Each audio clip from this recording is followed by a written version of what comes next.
Greetings. Welcome to one more edition of Moments with God. Forgive me for being a little late. I'm about 5 or 6 days late for this devotional in English. Today's Tuesday. I'm in Washington, D.C. I've been traveling. I've had a few back problems which have laid me out for a few days. But we're here. I'm going to do it in English right now, then catch up in Portuguese. And I hope that on Thursday we'll have everything back to normal. I don't know if you can read the sign that back here that my daughter got. It says, "Good morning, this is God. I will be handling all your problems today." Before we get into the meditation, one more time emphasizing my book, The Voice of Your Destiny. You can find it on Amazon.com, and you just do a search of my name, Robert Cavagnaro. And if the name Cavagnaro is too difficult for you to remember, just do it in the search of Amazon. The Voice of Your Destiny. And you'll see the book coming up, probably in the English language, also in the Portuguese language. So I have it in both languages there on Amazon. I'm with my visual, the Sherlock Holmes visual, and we're talking about investigating.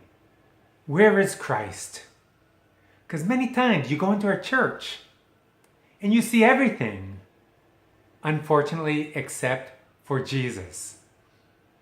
Unfortunately, many times we leave Jesus in the shadows when our Christian faith should be centralized in Christ. Over the past few weeks, I've defined what true Christianity is all about. My definition of true Christianity is life that happens in Jesus. You take Jesus out of the equation, all you have is a dead religion, just like any other. But when you have life that happens in Jesus, it's amazing how you can see that phrase all through the New Testament. In Christ.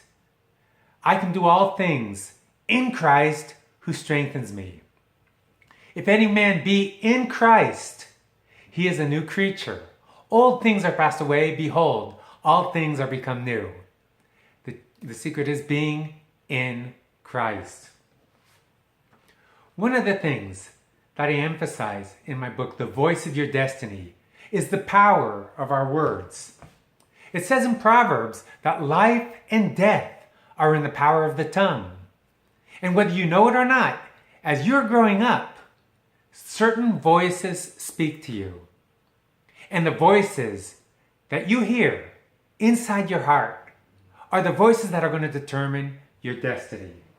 Look what Jesus said here. Well, actually, it wasn't Jesus. Open up my phone here. It was the Father. When Jesus was baptized, when he was transfigured, a voice came from heaven. And look at what it says here. Okay. While he yet spake, behold, a bright cloud overshadowed them. And behold, a voice out of the cloud, which said, "This is my beloved Son, in whom I am well pleased. Hear ye him."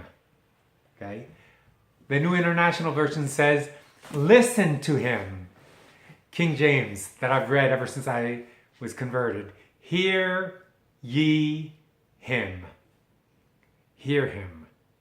We need to listen to the voice that has its fountain in Jesus. Any voice outside of that fountain, you're committing audible idolatry.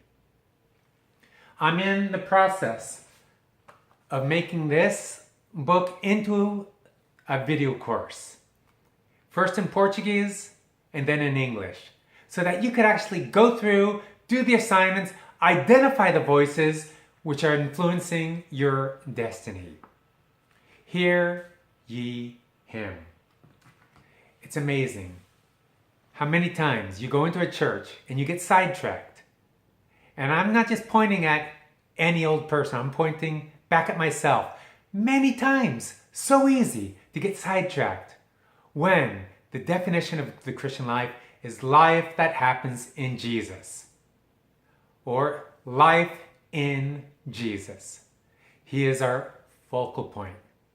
And when you see this, the New Testament takes on a whole new meaning. You look at it in the optics of Christ. But you want to know something? Even the Old Testament takes on new meaning. And our investigation, you can see my investigative cap here, is going to take us in to the Old Testament, seeing Christ where maybe you've never seen him before. Because the Bible, from Genesis all the way to Revelation, you see life that happens in Jesus. Until our next time, I'll probably be here 2 days from now. This is Moments with God, investigating the Bible. I'll see you next time. Bye-bye.